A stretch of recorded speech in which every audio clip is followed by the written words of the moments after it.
So everyone's in the cannabis industry, huh? You got clubs, you got growing. Today I'm going to really talk about genetics. I don't know if I can even begin now. So I just feel like here it comes out of me. Okay. It's just going to start flowing. Would you like me to get your slides, or are you okay to do it? Say that The again? slides? Do you want me to do that? No, You good? yeah, we're not even going to do the slides. I'm just going to talk to them. We're just going to chop it up. Okay. Well, we have a beautiful pot leaf to look at anyway, so nice job. Yeah. Oh, it is up there. Why am I? So what's the one to change the side? Just tap on what? Yeah, the arrows The here. arrow? Or you Okay. can also use, this will go forward too. All right. Thank you. They're good? You're welcome. Thanks everybody for your patience. Ken, Yeah. take it away. Okay, so my name's Ken Estes. I don't know if you guys know who I am or not. Yes. Why I'm up here even being able to talk to you, you know. I'm not as smart as you think I am. I'm actually just got lucky one day and found a strain of marijuana up in the mountains called Granddaddy Perp. I mean, that's what I called it. And it's really probably the best, most medicinal strain of marijuana, which when we first began the movement in the 90s, it was all about medicinal. And for me, breeding and genetics, I was in a motorcycle accident when I was 18, which left me paralyzed. And I was able to, the first year I was actually injured, 1976, they had me on all kinds of pharmaceuticals. I was 18, I didn't know. You get injured like this, you just figure, give me whatever you got, you know? It was about a year later when I wasn't sleeping, I wasn't eating, I was really in a horrible position. And a group of Vietnam vets, Thank you. I was outside, they had a circle, they were smoking weed. And I wasn't really smoking weed back in those days, even though it was 76. Thank you. But they told me, come here and try this. I think it's going to help you. So I actually went over there in a circle, and I was paralyzed from the neck down, actually. So they pushed me in a gurney, they held the joint for me, and I took my first puff of marijuana. And oh my God, I mean, it changed my life, right? I don't know if everyone here is recreational or you understand medicinal. Most of us really do understand medicinal. If it's not you personally, then you know someone who needs it, who has needed it. And it actually saves lives. But to me, it actually saved my life. That was when I first started being an activist. And that's really where I cut my teeth on. I was an activist for years before I came up with Granddaddy Perp. And it was something that just, the first thing I think I used to say is, the reason it was medicinal to me is because I would smoke it and it would do the things that you need when you're recovering. It would give me an appetite, it would allow me to sleep, and the pills weren't doing any of that. So anyway, that was really what I started, my journey to this point. And I really became an activist at the beginning. I used to tell people, my doctor, hey, this marijuana stuff really works for me. And I would have to, now, where do I find marijuana, right? In the streets, when you get your stuff, sometimes it's crap. Today, I think the industry is in trouble right now, and people talk about the low price, and they're not even cracking down on illegal grows, and there's a problem here with those of us trying to do this legally. We're having a lot of roadblocks trying to figure out how to get to a point where we can succeed, because the prices are plummeting. Farmers are suffering. Patients don't keep spending a lot of money. You go to a club, you still will get, you still will pay $50 for an eighth. So the prices haven't gone down that way. So I started really early learning to control my own destiny, really. Genetics. People would throw seeds away. They'd take their shoebox and clean it, and the seeds there, and they throw it away. So I collect seeds. So in the 70s, I began growing. I grew stuff from Thai plant, from skunk, from all those things that really had medicinal benefits. Now, controlling my own ability to develop strains was really probably the thing that I enjoyed the most. Watching my plants grow, being able to find a male, separate a male somewhere, collecting pollen, pollinating another plant. And as years gone by, I got really good at that. So when I actually discovered Granddaddy Perp, I was ready. I was ready to do it. I know how to crossbreed. I knew how to take it and find a male and do a pheno hunt. So I'm telling everyone here that to survive what we're going through right now, which is a difficult time in this industry because of price fluctuation, is you need, first of all, no matter what, if you have a store, if you're doing concentrates, if you're doing edibles, whatever you're doing, genetics, a strain, that's your most important thing. So what do you do to get a strain? Are you going to develop your own, get seeds from somebody? Who are you going to get seeds from? What phenos are you looking for? So these are all questions we have to ask ourselves moving forward, because genetics is what's going to separate you. I noticed that all the people I know in this industry, they're doing really well right now with people who are good genetics. You're growing good marijuana, it doesn't matter, you'll sell it. The people who are dropping off and saying, I quit, I mean, I'm watching people throw millions at licenses and locations, and they're losing their money because they can't grow good cannabis. Because you also have to know how to grow it. Your SOPs, what have you, and a lot of people call them master growers, you know, just somebody who's a good grower with good experience are kind of being left behind right now. People think I can spend all this money here, I can open up a store here, and I'll just get cannabis wherever. They're finding out it's not working. You have to start to control your own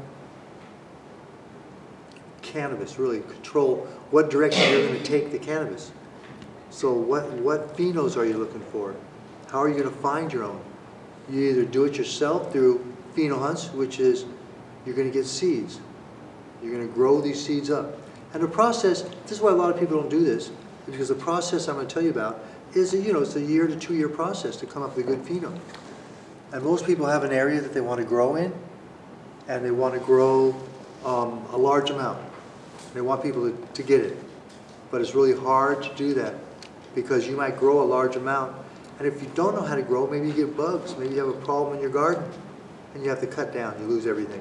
Or maybe no one wants to buy it because it's not that good. So you have to really learn how to grow it. But the genetics are what really separates people apart. Because you can even not be a good grower and still grow really good genetics. I watch people with my granddaddy Perp, and I've seen their gardens, they're dirty and it doesn't look right. But I look at the plant and I think, wow, okay, so you can at least grow good genetics, but start with good genetics. Now, you would have to try to find someone like me, a breeder, or other breeders. I'm not the only one. There's really good strains out there, good breeders. And you can find that. You really need to either focus on finding a good breeder if you're not going to do it yourself, or you get a facility where you can breed. And breeding is about finding seeds. So you still have to go to somebody with seeds, right? You got to go to seed junkies or somebody, take those seeds, and now you're going to have to do a pheno hunt yourself, which is take the seeds, bring them up, find a female, find a male, and now you first really is you find your female. Now at the point I'm at, just to change for a minute, the point I'm at now, all I do is find males.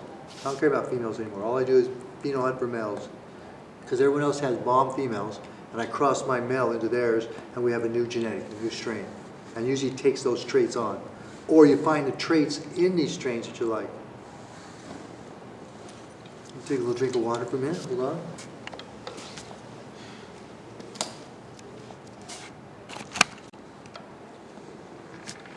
So when you're taking your seeds, if you're going to be doing pheno hunts, which is probably the most difficult route, if you have a room you want flowers, you can grow your flowers, you can hurry and sell it and make your money back. Crossing strains, developing new strains, it's usually a 1 to 2 year process, because you have to find a female. You bring your female up. You find out which ones you like. You get rid of the ones you don't like. During that process, you have to cut from each one of them, save it somewhere, and grow it under lights. While that's growing, now you're flowering, trying to find out what it is. So eventually you'll find out, maybe this is 6 months. Now you're done, you got your pheno, hopefully you found something good. Now you begin to get your males that you save, or actually get your seeds, and you begin to pheno hunt for a male now. And then you have to find your male, find the trait you're looking for a male, because you have your female growing. Hopefully you're probably flowering already, doing one crop, but you have to really find something you like. And usually that comes with what trait you're looking for. Think about the traits, from the flavor to the high to the yield. You know, what are you looking for? I know quality should be your first choice. And how do we know what's quality? You know, one person likes one thing and someone else likes another. So how do you even know? But you kind of have to trust your judgment. And if not, then you give other people what you grow and let them hear what they say. So once you find this female, you save it. Now you're going to do another pheno hunt. You're going to bring up your seeds. Now if you have a couple rooms, you could probably do this at the same time. But your male is still going to have to sit and wait until you find your female. So that's why I don't really like to pop my males until I'm after the 6 month period. Because I really want to pop it up, and right when it's growing, begin to find the male and then get it over to the female. The thing about growing and crossing too is that you need to, it's kind of weird, you have to actually start your female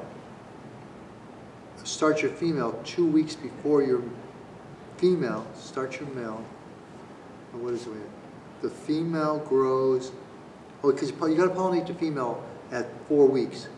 So you start your female, no, okay, you start your male, sir, I'm sorry, you know.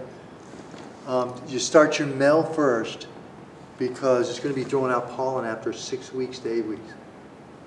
And then so you want to start your female then. So when that's hitting after that, so about 4 weeks later, start your females because then they'll be flowering, they'll be ready to accept pollen. And there's plenty of ways you can pollinate. You can, you know, do a room for pollination. I've done it when I first had a Grande Perp and I knew I wanted to change my whole room to it. I was in Oakland in a warehouse with 100 lights, and I just filled it up with Grande Perp cuts. And before this time, before I had Grande Perp, I grew like everyone else, just a bunch of different strains. You know, we got this variety we offer. But once you find something really super like that, just grow your whole garden in that, because that's what everyone's going to want from you. And that's hopefully what everyone gets to that point. Whether it's cookies or the Buddha people or the cheese guys or everyone who's grown all these strains, when they find that one strain, I mean, that's about all they grow. They might have little small shoots where they grow and find other strains and crosses, but really, when you find something super, so that's really what I think in this industry a lot of people are lacking. They're not really trying to do crosses, or they're not trying to find these new strains that identify them, where they can have it and they put their signature on it. Because it's kind of all about branding now. You know, how do you get people to buy your product out of the store unless it has a brand name? Every store I go into, I say, hi, I have Grande Perp. Boom, it just opens that door wide open for me. Well, we want some. How can we get it, you know? But not everyone has that. Everyone comes in and says, well, I've got this cross times that cross. And people are like, well, so you got to somehow, you know, get them to try it. You got to hope they like it. They call you back. So it's a difficult industry at times, being able to get your product on the shelves in stores. And that only seems to be getting more difficult. So that's why I think genetics are so important. And when you do these crosses, there's so many directions to go. I mean, what pheno, what do you mean pheno? Well, you have to kind of be, find somebody who really has that connoisseur palate that will know what they're getting, what they're doing, because it all has to do with like 5 things I call. It's got to be the taste, it's got to be the high, which taste they go off terpenes, you know, and so it's got to be that, the high, maybe how long the high lasts, a lot of times it's odor too, smell. People love a smell. A lot of times people buy marijuana from a smell. They just smell and go, oh, okay, I'll take it. So doing pheno hunts can take you, you know, that's why I'm saying it can take you a year to 2 years. Because then finally you get your male up, you get the pollen off of it, which is another 6-month thing. Now you got your female all waiting to go. Hopefully you flowered it and moved it a few times and had testers to test that. I mean, testers are also very important to people who are creating seeds. You want to get it to people who test for you. And nowadays it's really easy because they're testing tints. Before I was saying, I got my whole garden, I'm not going to test, you know, maybe I'll give you a little 2 lights to do it under. But nowadays with tints it's really easy. So I've got a whole load of testers that where I send my stuff right out. So while I'm doing my male hunt, they're already testing the female. Because I can always bail out of that eventually. If all of a sudden people aren't liking that female, why am I going to stay with it? Which I've done a few times. I thought I liked it. I thought it was great, and other people didn't like it. So then I cut everything down and started over and popped new seeds out. So, you know, it becomes a laborious task doing the pheno hunts. That's why I'm saying if, now I don't know if you're into edibles, into whatever, but whatever, all starts with genetics. Because people want that medicinal grade marijuana, I always call it now. Used to call it the, you know, the dankety dank or whatever, you know. Now I call it medicinal. Stuff that really works. That kicks your ass. Puts you on the couch. But some people don't like that. That's why sativas are so important. I always have people tell me, oh, I smoke your Grande Perp and I go right back to bed. And I said, well, smoke less.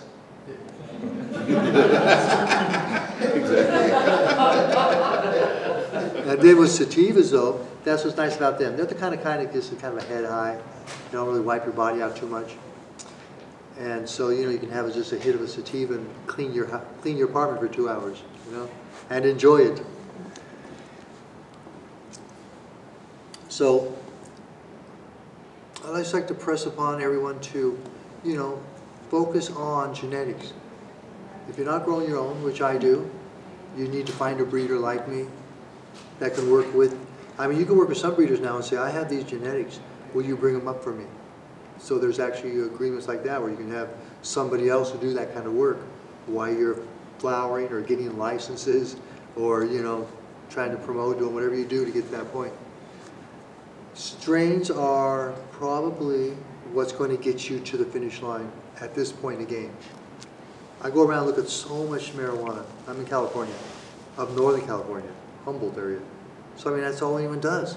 If you get a small plane and fly over there, there's just greenhouses everywhere. A lot of them are illegal, which is all right. That's the world I come from. But if you're trying to transition from legal to illegal, tracking it, the matrix, being able to pay your taxes, all that stuff, you're going to have to start to control almost all levels of pheno hunting, finding a strain, or getting a strain from someone who's pheno hunted it. So we'll just, I got more to say after this, but let's stop from this. See, does anyone have any questions so far? Are you thinking about? Yeah, go ahead. Thanks. I'm curious, you mentioned that when you do selection now in breeding, you don't even really pay attention to the female. You're more interested in finding the right male. And so I'm wondering, how do you select for male traits when you can't smoke the flower? Male traits are a little different than female traits. That's a good question. They're actually different. You're looking for structure, for robust growth. Even though a lot of times the old school, what people did was they'd grow up their plants and just look at the biggest male. Oh, that's the one, right? But then I found out years down the road that no, that's not the one. To really get that super one, because once you have a really good female, you almost need like the bomb male now. And how do you get a bomb male? Well, some males actually at the you have to actually grow them to the very end now. There's no more cheating. You can't wait a month and say, that's the biggest one, good enough, let's get it out. No, you have to flower to the end. You have to see what, because some also will have big pods of pollen and produce a lot. Some produce very little. Some will be sparsely grown. Some will fill in like colas. Some will actually have a little bit of crystallization. Some won't. So you see there's different pheno hunts and there's different traits that you actually decide what you're looking for. And the male is really specific.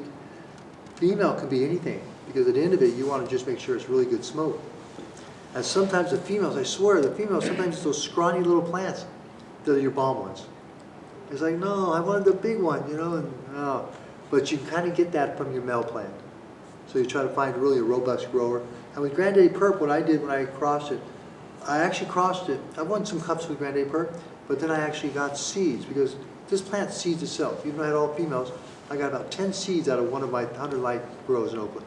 And I took those 10 seeds, I brought them up, and I found a good male. I crossed it back into Granddaddy Perp. I hit the whole garden with it. I didn't even collect the pollen. I just put the plants on pedestals all around the garden and just had the fan going, and I did the whole damn thing. Only because I knew what I had. You know, when you find the bomb buds, you know you have it. And then all of a sudden you get seeds from it. It's like, oh my God, I got this. You know, you get all excited. So, another drink of water, because I forgot where I was going with that.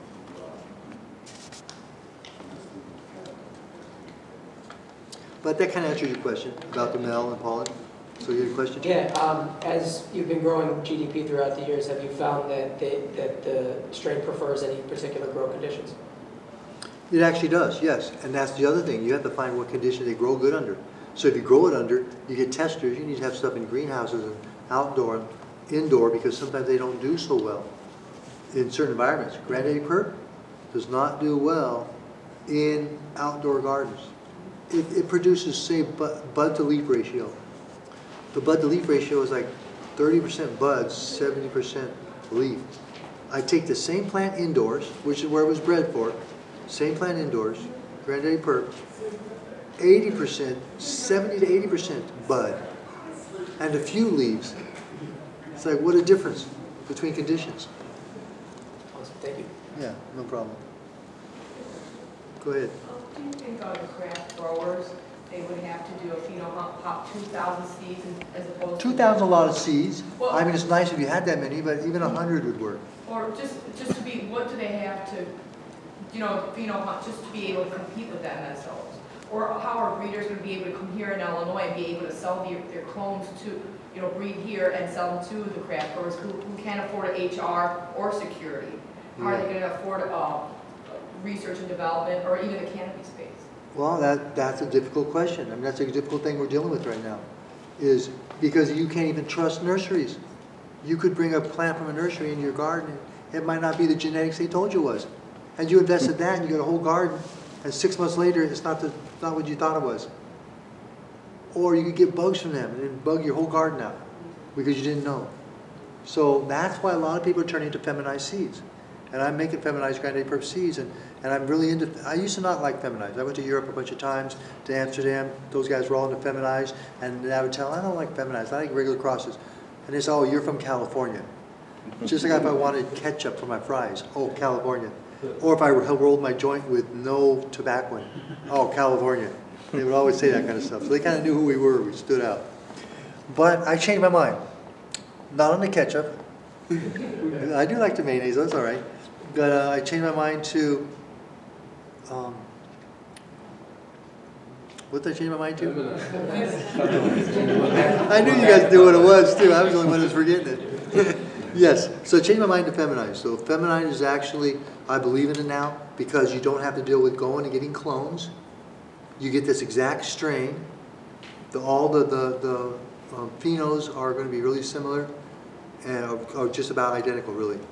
And so you can now bring the seed up. Seed also has a taproot too. So, I mean, people up in the mountains where I'm from, a lot of them want seeds. They want seeds because it produces you 30% more. So if you're going outdoor plants or even indoor, you get more because of the taproot. Clone won't have that taproot. But yet the clones, I'm still a big clone guy.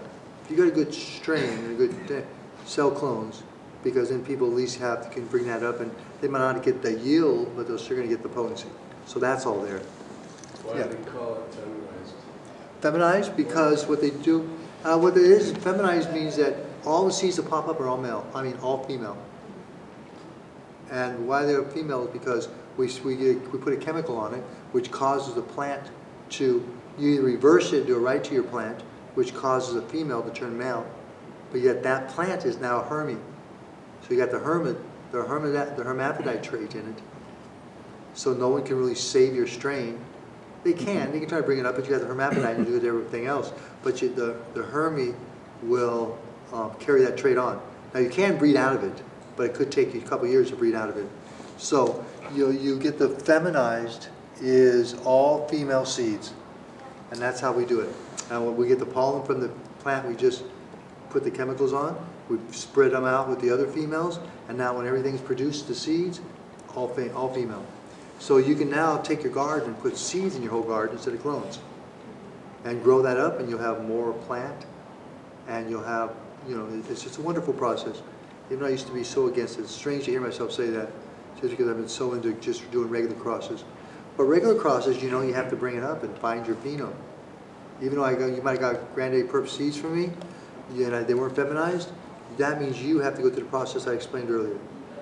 Bring them up, and that's why I started this whole thing off with lucky. I really got lucky, because I've crossed many strains. I've come up with a bunch of seeds. I've grown year after year. Some of them I had cut down and got rid of them. They were just so crappy, and I started over again. But I got lucky. I did a cross, and it came out, and it was like, wow, this is awesome. Saved it. Actually, out of that group, I remember, I had 10 seeds, and I only got 3 males, and then eventually I got the 1 male I liked, and then I had to grow it up again just to make sure. So, I mean, but anyway, I answered your feminized question. Thank you. All right, you're welcome.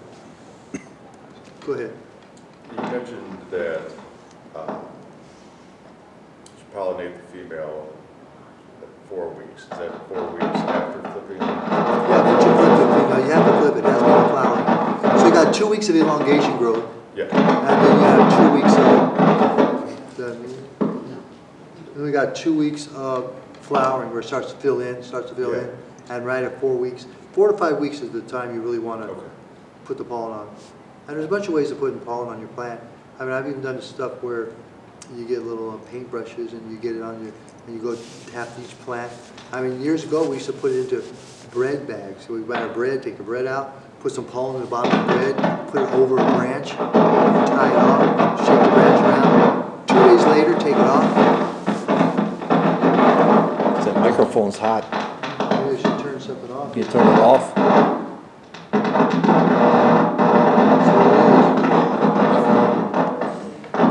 Good, we got tech light. Now we'll do karaoke.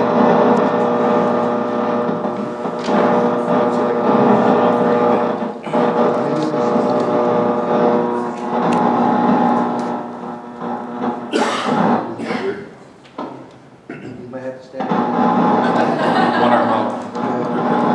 Like a tennis.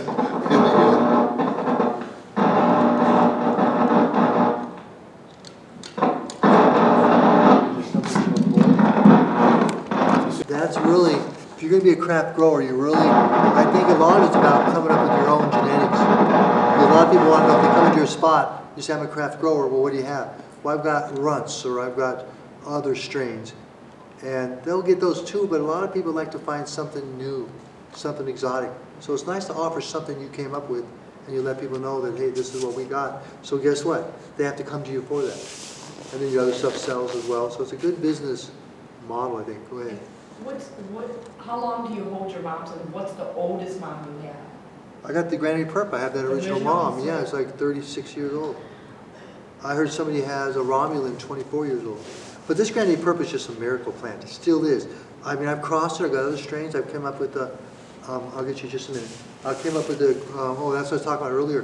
When I crossed the Granddaddy Perp, I got those seeds and I crossed it back into Granddaddy Perp. Then I came up with the Ken's GDP, which won a couple more cannabis cups. So, but when you start with genetics that good, it's almost, you can only win.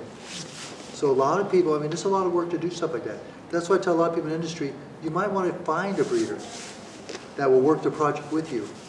Or, I mean, some breeders you can even, No, I Hold on. want to work with you, but we'll chat later. we'll chat later, yeah. Yeah, edibles. Edibles, yeah. Yeah, with the Granddaddy Perp. Are you guys still? No, go ahead, you can go right. No, I'm not coming in. Yeah, I'm with no. you, Con. I was No, making sure. I work with people like that. Yeah, there's something wrong with that microphone. Yeah. And I mean, got the people who make a laboratory. Do you have a lab that puts it into the stuff and slowly turns it around? Yeah, I do my own. That processing? I just bought 3 seeds yesterday on Granddaddy Perp. I'm gonna grow them 3 different ways. It was just going and, off. Make them into RSO, and then put them Let me see if I can find a handout. in the. Into what kind of edibles you got? What kind?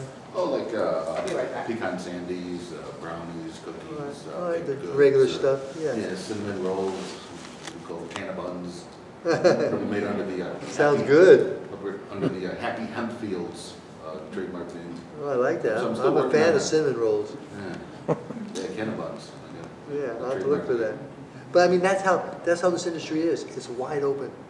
I always say choose your lane. My lane is genetics, breeding. But there must be a 100-lane road here, you know? Edibles, different kinds of edibles. Then you even want to know what strains am I going to put into the edibles. Right. So it always comes back to, the road's always going to come back to genetics, really. Okay, back there? How you doing? Hey, good, how you doing? I was late, so I probably, you may have went over it, but I was wondering, do you deal with different phenotypic expressions when you grow commercial scale work for the seed at one time? Say it again. Do I work with commercial? Canopy, uniform canopy, everything? Yeah. When you grow from seed like that, feminized seed, do you deal with different phenotypic expressions? No. I'm not understanding the question. When I have the feminized, it grows just like any other plant. So whatever canopy, you can fill out the canopy. Are you wondering how much with one seed, how much canopy space would one seed take over? Or? I'm asking in terms of how the plant, its physical appearances, like How much coloration is of It's the like plant. variation. Right. Is it always the same, or does it drift from seed to seed? It really depends on what you crossed. Some strains have less of those. Recessive state. Yes. That's what it's doing. You'll have them all the same, there'll be one stuck in there is different, you'll have one plant look different or something. And you'll get different, like just like having kids, you know. Pretty consistent. You know, if you have twins, they'll look the same. But you know, you could have kids that look the same, and once in a while you have a few kids that look different. You wondered if it was, you know, you want to talk to your wife about that. So you recommend, so this seed is for a purpose of breeding? Granddad, I'm so sorry. hold on. Well, breeding, yeah. In fact, what I'm doing is now, I'm not releasing the Granddaddy Purp plant anymore. I know. I'm so sorry, guys.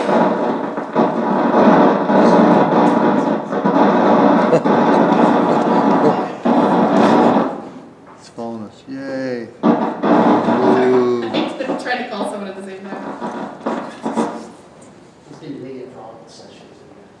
Yeah, they were supposed to kill it earlier. I'm sorry that wasn't done, guys. Kill it.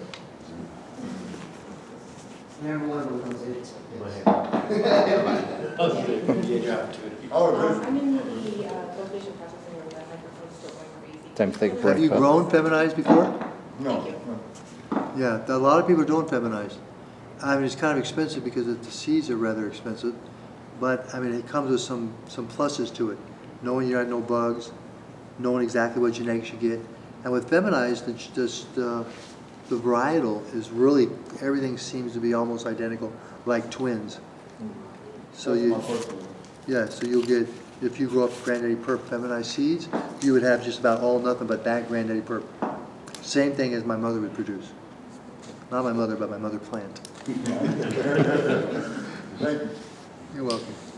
Yeah. Now, have you ever gotten feedback from, say, the type of grow method you decide to go with, either like hydro, ebb and flow, or organic soil, or just amendment? Well, guess what? All those really work, but you have to be someone who knows how to dial your garden in. Because different mediums and different environments take different skill set. So, and I mean, I've seen people grow, never done aeroponics, but I've seen beautiful aeroponic gardens. But I've done hydro, I've done with the Oasis and Rockwell. I do soil, I do a mixture of soil. Nowadays, I go to soil farms and I have them mix my soil for me and add the amendments that I want. And then I'll do other amendments down the road as I watch the plant grow.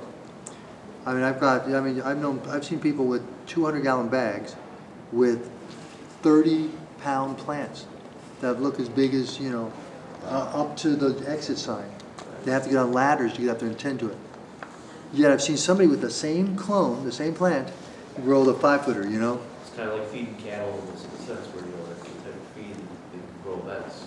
You know? Correct. And then the more you do it, the more you learn exactly what to do, how to do it. Yep. One of my old farmers, you know, I watched him with lean into his stalk was this big. He's one of the ones that used to grow 2 plants in front of his RV. And at the end of the season, you couldn't see the RV.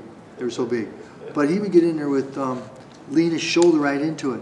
And lean that plant over. So what are you doing? So you're trying to push your plant over. And then he would water, give us certain nutrients in. Yep. He said, well, this way it's absorbing so I'm not getting any runoff. And so it's silly little traits like that, secrets like that. Stretch the roots, get more air in there. Correct, and he slowly watered it. It wasn't drip lines, it wasn't gushing it. Sometimes my kids, I watch them out in the greenhouse, and they're watering and watering. And my son Jacob, I'm always yelling at him for this. Quit, you're beating the roots up. What are you doing? Just at least put your hand over it, or put the soft water mode on the thing, something, you know, because you actually have to do this stuff delicately. Yes. Otherwise you beat it up, you stress it out. And we don't want no stress in the plant until the very end. I'm really big into stressing my plant out at the last 3 or 4 days with no water. The old days, I mean, I used to remember stories years ago that hammer a nail into your stalk, you know? Yeah, because what you're missing is the roots have some food left in it, and that, if you plant that bush, just stress it, and it's pulling everything from the root in. Yeah, well, I think the plant goes through a whole thing where it really produces stressing out. Oh no, we're gonna die. And it just starts pumping crystals and THC or whatever, you know, you're getting into it. I remember I got a call once from a woman who said, oh no, I was out, she's up in the mountains, she said, a bear just went into my marijuana garden and it rolled all around my plants and smashed them all. I said, oh shoot. And I said, and she said, well, you come out there. So I went out there and looked, I said, oh yeah, they're smashed. I said, but guess what, they're all green still. I said, just kind of go get sticks, kind of see if you can, what? How can I salvage it? See if you can salvage it. I got a call probably a month later. It's the best weed I've ever had. She says, I want a bear to do that every time. And then I realized, oh yeah, it's because it stressed the hell out of the plant. The plant thought it was dying, and boom. It's like, how do you like your coffee? The hotter the water, you just get it right, make it as dark as you want it. You know how to handle it. Yeah, and water, it's important about water too, on all these things, knowing what your pH is in your water, what's in your water. Go ahead. How do you stress them out at the end? I stress them out by, it depends on if I'm in Rockwell or indoor, or if I'm outdoor, light depths, whatever environment I'm in, but I try to go the whole water game. I want them going without water. I want to see it starting to droop a little bit. So I take it, because I figure at the end of the year, it's dry, and the plant's not getting much water. And I know a lot of people water up to the very end. The one thing they might do is flush. I'm flushing to get the chemicals out, right? But it doesn't really work that way. If you do organic, you don't have to worry about it. Well, all I'm trying to do is stress the plant. And so many people I've had do this where they come back and always say, man, my weed is so good now. And it was just about the stressing. You know, and you don't really think about that, right? You think, well, why would I want to stress my plant out? I spent the whole time trying not to stress it. And now I'm stressing it to make it better. It actually works. I'm not working your brain, making sense, but it actually works. The bodybuilders, right? Yeah, kind of like that. Their muscles, they get bigger every time. Yeah. So, any more questions? Go ahead. With the males that you're looking for right now, are you actively working on any new GDP cross lines with any? I am. In fact, that's all I'm doing genetics? right now. I decided, I mean, I got a garden in Oklahoma and one in California, but I have so much demand for Granny Perp that I decided just to collab with everybody. I'm going to be working with Burner, starting a couple months from now. Awesome. JB, yeah. Yeah. I don't like it. But JBZ, yeah, from Sea Junkies. And I've got about 3 other collabs I'm doing. And all I'm doing is basically taking the Granddaddy Perp male. I'm keeping the Granddaddy Perp. What happened is I disappeared from the scene about 7 years ago because I got sick. I was in the hospital and I just kind of let everything go. And then I come back and the business is just booming. And I realized that Granddaddy Perp's gone. I went around to all the stores, even though it's on every menu. I mean, all the nurseries are selling it. It wasn't it. I must have bought 100 different Granddaddy Perp plants. I'm going in buying my own plant, saying, okay, let me see. It wasn't it. But I finally got a friend of mine up north said, I've got it, Ken. I still got that one you gave me. So I got it. I got it back from him. I told him, don't give that to no one else, all right? He said, no, I haven't given it to nobody. So he gave it back to me. God bless. You know, I got lucky again. So now I've got, and what I'm doing with that is I'm just going to do collabs with people and just see, you know, just get them the pollen. Because people have got some great females out there. You know, there's some wonderful strains out there. But you have to really do the work and find them and make sure they're from the real legitimate source. Just because someone has it on their menu doesn't mean it's the real runts or cookies or whatever, you know, whatever the bananas and apples, whatever the strain of the month is, strain of the year is. Because next year it'll be different strains. And you got to kind of know that too if you're in the industry. If you have stores, you're selling, you know, pot to people, you got to know what they want. So communicating with your customers is kind of important because there might be a strain. Sometimes it's just, I mean, I remember when the cookies got really popular. I didn't think it was that great of a strain. And I was like, why is this sometimes just branding and getting a name out? And people get this thing of, I got to have some cookies. Well, that's the strain, you know? What's one of your favorite, you know, more modern strains that you've tried? I really like the mints. What kind of mints is that again? Animal mints? Okay. That was a wonderful one. In fact, I'm crossing with him on that. That's a collab I hope we're doing, which is purple mints. And then I'll see which collab I'm doing with Burner. But you know, I definitely get the herb before I cross with something. I actually get it and smoke it. Spend a few days with the herb just to make sure I say, okay, yeah, this is what I want to do. Now let's see how it grows. Because the other side is figuring out what the plant needs. A lot of farmers have this strategy of, I grow this way, and I make all my plants adapt to my way. And I've got this different strategy where, let me get the plant and let me try to tinker with it a little bit and see what it thrives under, what conditions it thrives under. And so it takes a lot of time in the garden. So, you know, I mean, if you're working with things like extraction and you have edibles, you need to find people with the genetics that you want. Now, what do you have to do? Does that mean you have to go out and grow your own genetics and get your own seeds and do all that? Well, yeah, it would mean that. Or you find somebody who does that. Or I've also just bought RSO straight from the dispensary, medical grade RSO. Yeah. But now I want to use your, I just bought the seeds yesterday, and I'm going to grow them. I'm going to make the RSO. Great, great, yeah. And, yeah, All right, well, we'll talk later. Yeah, absolutely. Go ahead, over there. How long is the longest that you've kept a mother plant alive and still happy with the clones? Well, I was just saying it, the Granddaddy Perp. I'm still excited with it. I can't believe it's survived this long. How many years has that been there? Like 36, I think it is. 35, 36 years. One plant? It's the same plant, it's the same one. Wow. Kept it alive. Yeah, when I got it from the Native Americans, now the Ken's Granddaddy Perp, the Ken's GDP is gone, but the Granddaddy Perp, the original, is still around. And that plant has just been such a thriving, healthy plant. I'm shocked. I've done a lot of crosses, and usually I go right back to the Granddaddy Perp. The clones still come out good. I mean, we change over every year. So as it grows up, the plant grows up, we take cuts off it, and then we finally flower the big one out, and then we got the new mothers. We take cuts off that until it gets to a certain size, then we move it over, flower it out, and we got the new mothers. So I'm always making new mothers out of it. But it has just been wonderful. What about a single mother plant that you're taking multiple clones off of? Have you ever tried?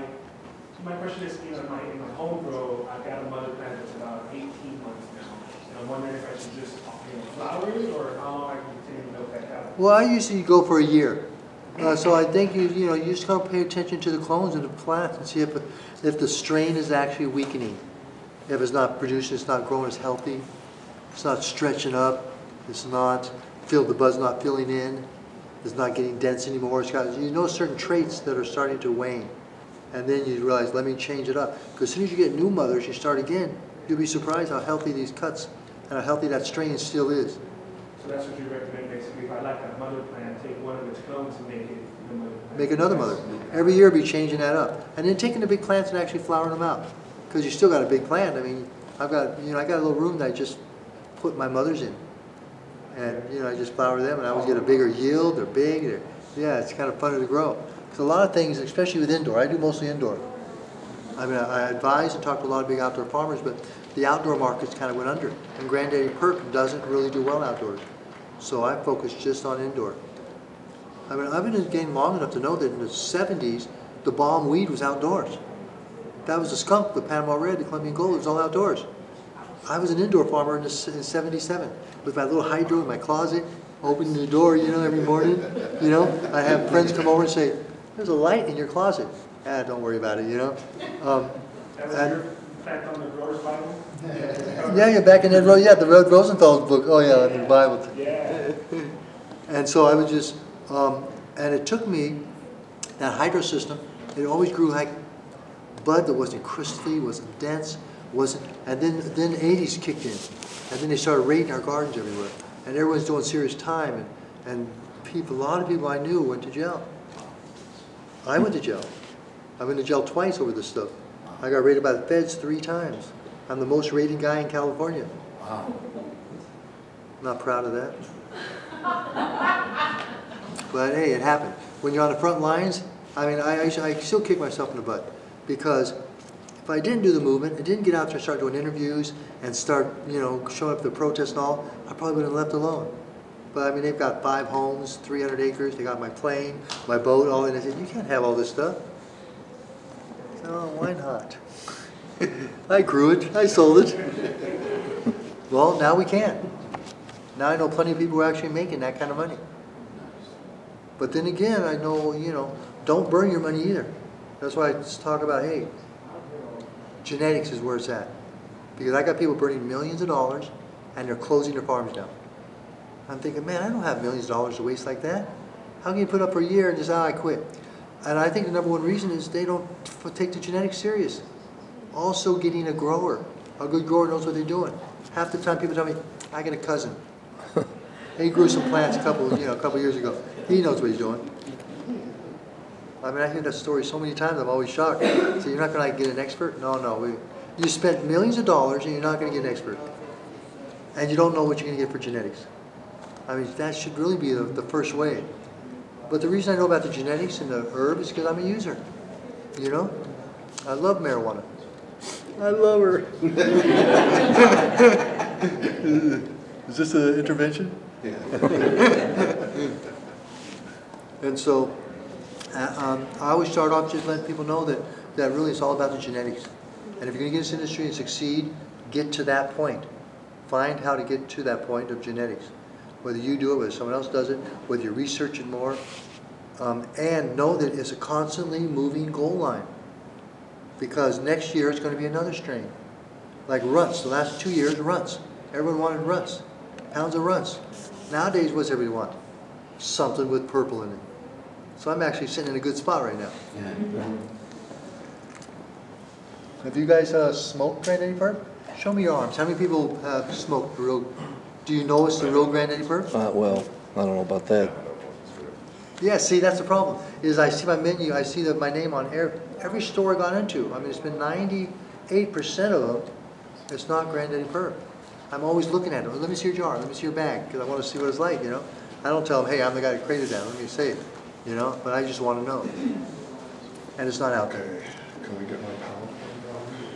With the eventuality of federal legalization, what are your thoughts on having to get a patent on that? I actually have a patent and trademark on Granddaddy Bourbon. Yeah, federal. I had to first get it. It took me 2 years to get it because they turned me down a couple times because we don't do cannabis. I had to actually come back in. My attorney was smart, and he said, let's try, say, you're consulting and get that name. So I was able to get the patent trademark on that. So I've got 2 patent trademarks. In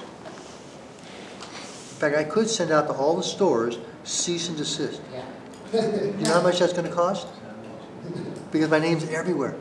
So where do we start? Do we start with, in fact, I had a case where I finally did it because someone was putting Granddaddy Perp on skateboards. And so it was in Arizona. So my attorney says, are you ready? All right. So this is our first federal case. We challenged it. It took me a year, paid him a lot. We did depositions. We went all the way to the final end. And it was costing a lot. I finally decided, you know what? I'm going to work out a deal with them. If I let you guys use Granddaddy Perp on skateboards, you say you'll do nothing else. And they agreed to that. So the judge ruled in my favor once we did that agreement. So now that made it where I actually won a case now in the federal court protecting Granddaddy Perp. And But- you got it on skateboard. What's that? And you got it on And it's on a skateboard, yeah. Advertising, there you go. Getting those young people, huh?